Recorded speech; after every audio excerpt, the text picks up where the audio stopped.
Okay, Bismillahir Rahmanir Rahim. Bismillahi wa salatu wa salamu ala Rasulillahi sallallahu alayhi wa sallam. Amma ba'd.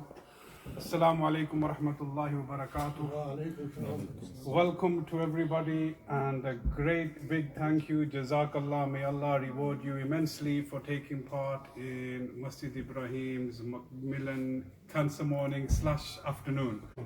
Now, we have with us Dr. Haris Akhtar, who is a local GP, and inshallah Dr. Harris will be telling us more about cancers. So I request everybody, because cancer, it can happen to anybody, young, old, men, women, Muslim, non-Muslim. Cancer does not wait.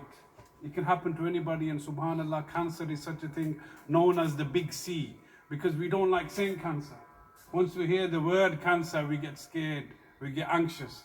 So it's very important for us to know about the signs and the symptoms, and to what to expect when a person gets cancer. So I'll hand it over to Dr. Haris Akhtar, inshallah. He shall enlighten us all, inshallah. Jazakallah.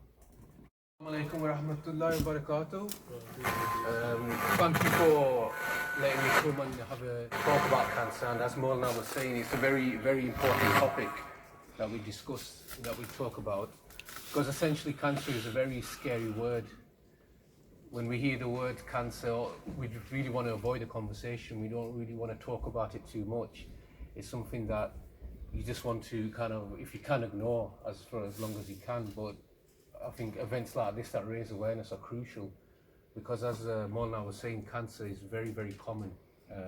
And it's something that, if I just give you a statistic, any person or individual born after 1960 in this country, 1 in 2 people will potentially be suffering from some form of cancer in their life. The purpose of this talk will be, I'll just go through some of the common male cancers that afflict the community, and the common symptoms and signs that we should watch out for, that we should take on board and approach a health professional to talk about.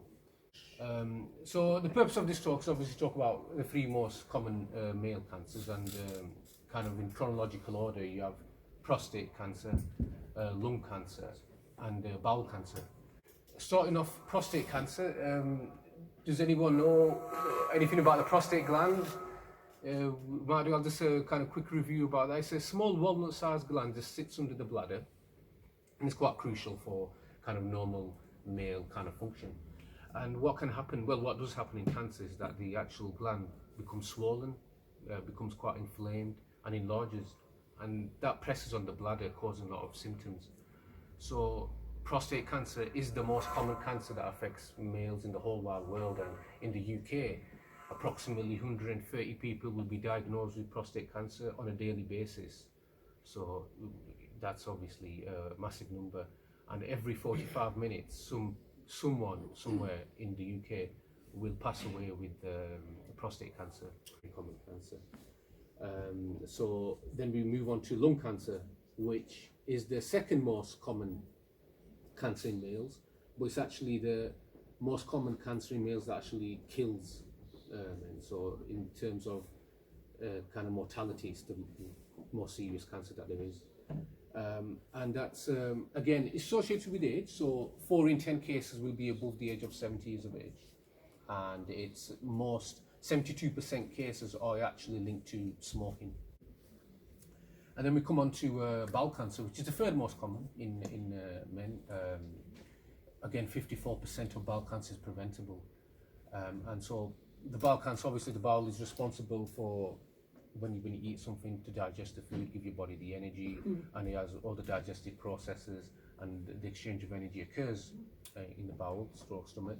So some of the common symptoms, there's 3 more common symptoms. So basically, these 3 symptoms that I'm going to go through, 90% of people with bowel cancer will have one of these symptoms. So the number 1 is if you notice any blood in when you go to the toilet, when you open your bowels, if you notice any blood in there, that's obviously a big symptom. And a subtle change in your bowel habit. So, if you know, everyone has got their own kind of, how regular they are, what kind of habit they have. Well, if there's a subtle change in that, if you become more constipated, or especially if you become more loose, that's something again that you need to be thinking about. And then the third one is lower abdominal pain or central abdominal pain, especially after eating or bloating or discomfort. And yeah, if you have any of these complaints, if you have any of these symptoms, I know it's a bit difficult to speak to your GP, but these are the type of symptoms and exactly the type of conditions that GPs are there for, to speak to you, and GP is your first port of call as well. So if you have any of these symptoms, and hopefully you're a bit more aware of what kind of tests are in store. And the quicker or the earlier we catch these conditions, the better the outcome is.